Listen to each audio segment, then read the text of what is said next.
In this video, we're going to look at a common Arrhenius equation question. We've been given a form of the Arrhenius equation, and we've also been given a set of data. We have to plot this data on a graph, measure the gradient, and then calculate the activation energy for the reaction. So if we start by looking at the form of the Arrhenius equation, so the form that we're used to is this.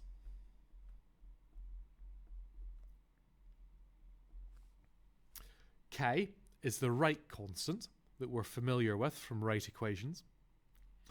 A is called the pre-exponential factor. This contains information about the reaction relating to the collision frequency and also the collision orientation. Both of those things will affect the rate of the reaction. This exponential term here on the right represents the energy of the collisions. And you can see that the activation energy is part of that. So of course the particles need to have at least the activation energy as a minimum in order for a collision to be successful. R is called the universal gas constant, and T is the temperature in kelvins. So I just want to say a few things about these three variables. So T in kelvins. You can see that in the question they've given us temperature data in kelvins already, but always look out for that. If they gave you the temperature in degrees Celsius, you would have to change it into kelvins by adding 273. The universal gas constant has actually been given to us in the question. So it's 8.31 joules per Kelvin per mole. Now, those units are very significant. In particular, the joules there. So if we have joules in one part of the equation, we must have joules in all parts of the equation.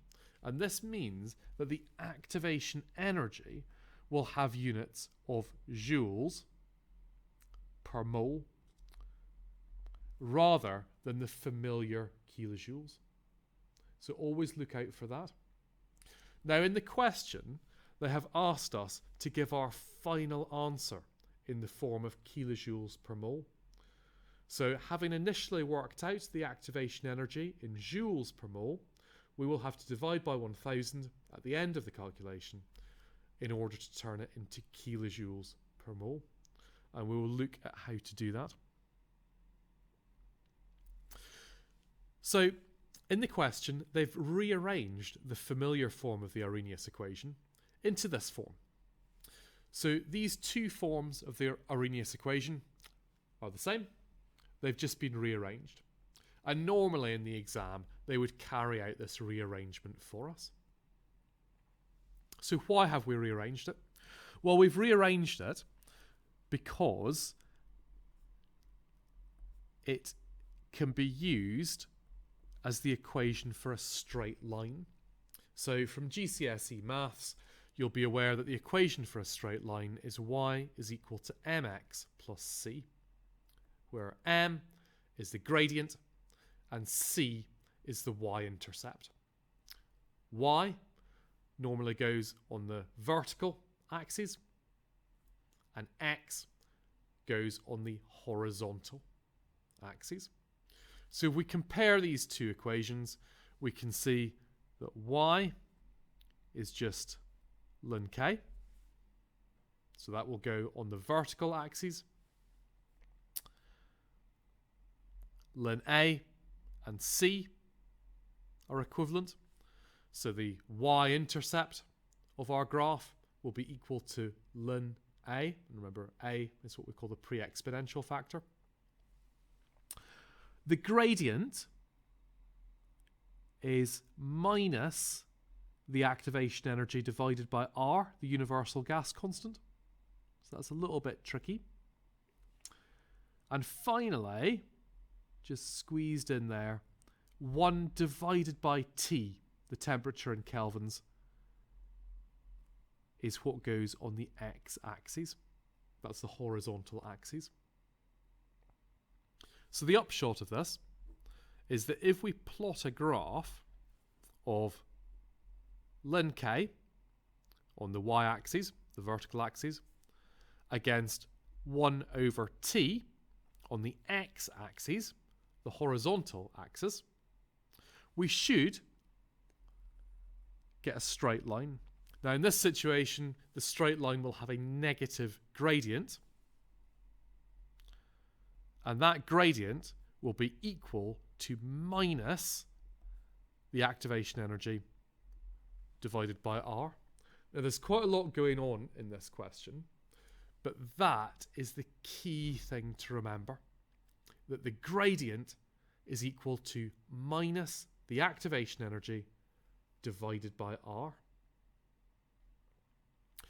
If we turn to our table of data now, we've been given rate constant data, and we need to convert that into ln k data so that we can use it in this equation here.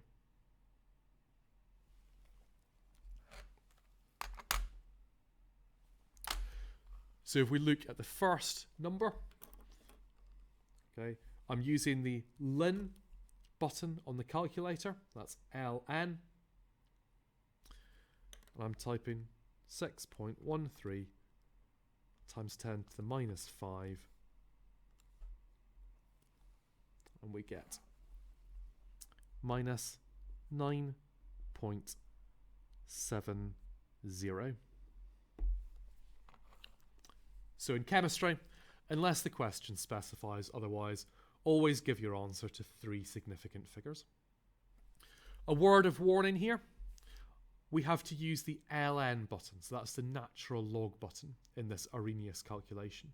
Now the reason I'm emphasising that is that in other parts of the course, in pH calculations, you have to use the log button, and that means log to the base 10. So always make sure you're using the correct logarithmic button. So log to the base 10 is for pH. Natural log, also known as ln or ln, is for the Arrhenius equation. I'm now going to work out the other numbers for this column. So we've used a calculator to work out these numbers, and we've given them all to 3 significant figures. And you can see that the data that they've given us in the exam is quite nice data, and all of those numbers end with a 0. So we've now got temperature data. We've checked that the units are in kelvins. And all we need to do is we need to work out 1 divided by T for each of these numbers. So again, if I do the first one,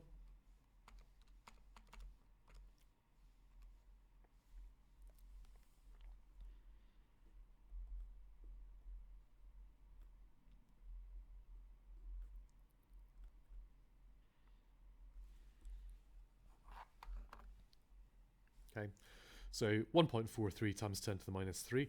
Notice that I'm using a power of 10 here. That just makes our graph a little bit easier later on. So I could have written 0.00143, but that would just have made the graph a little bit more difficult to plot later. So I definitely recommend using powers of 10 here. So again, if I just work out the other numbers for this table. So again, I've given all of my answers to 3 significant figures. We now need to plot a graph. So on the x-axis, we're going to plot 1 upon t, and on the y-axis, we're going to plot ln k.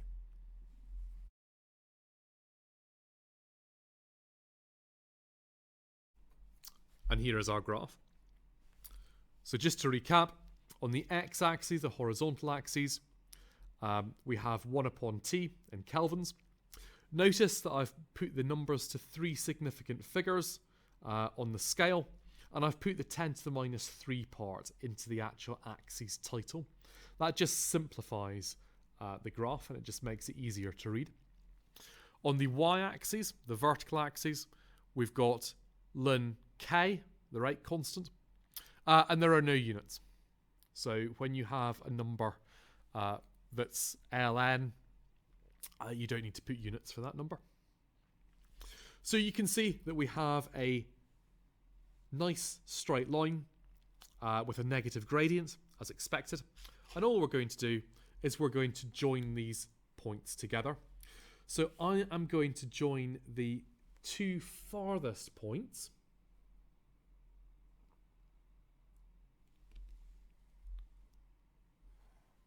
Like that.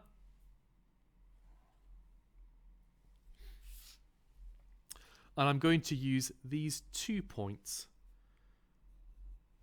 to calculate the gradient. Now, there are 2 reasons for this. You normally try to use the points as far away as possible because it makes the gradient more reliable.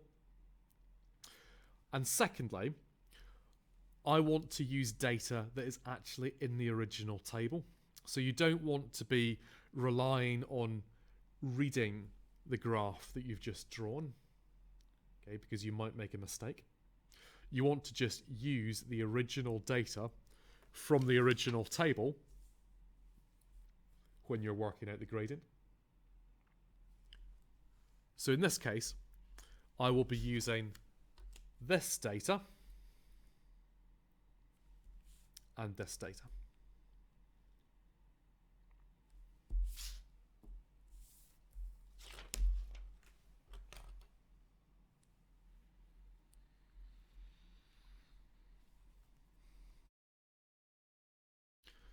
Okay, so as you may be familiar from GCSE maths, to work out the gradient, you just take the difference in y divided by the difference in x. Okay, so I've taken these numbers from the original table of data, so not directly from the graph, take it from the original table of data because the graph goes through those points. And I've got a number here. So you can see that it's a negative number as expected because the slope is going down the way. And I'm not too worried about the rounding here. So I've got plenty of numbers here. It's not the final answer. We can round to 3 significant figures in the final part of the calculation. This equation is the key part in this entire question. So you have to remember that the gradient of the graph is equal to minus the activation energy divided by R. And the question has told us that R is 8.31 joules per Kelvin per mole. And we know that that joules is a red flag because it means that the activation energy we calculate will be in joules per mole rather than the familiar kilojoules per mole. So if I substitute these numbers in and rearrange it, we should be able to work out the activation energy. Okay, so I've put the numbers in. The negative sign here cancels with the negative sign here. And so, as expected, we get a positive number for the activation energy. Initially in joules per mole, as discussed. To convert it into kilojoules, as was requested in the question, we need to divide by 1000. And I've given the final answer to 3 significant figures. Whenever you carry out the conversion from joules to kilojoules, I always think about converting a distance from meters to kilometers. If I have 1000 meters, I know that I have to divide by 1000 to turn that into 1 kilometer. So from joules to kilojoules, it's the same conversion, divide by 1000. Activation energy must be a positive number. And in general, the answer to these Arrhenius questions are between around 50 kilojoules per mole and 250 kilojoules per mole. The number doesn't fall into that range all the time, but it does very often. So between 50 kilojoules per mole and 250 kilojoules per mole. So if your final answer falls in that bracket, you can be fairly certain that you've got the answer correct and you don't need to go back and check.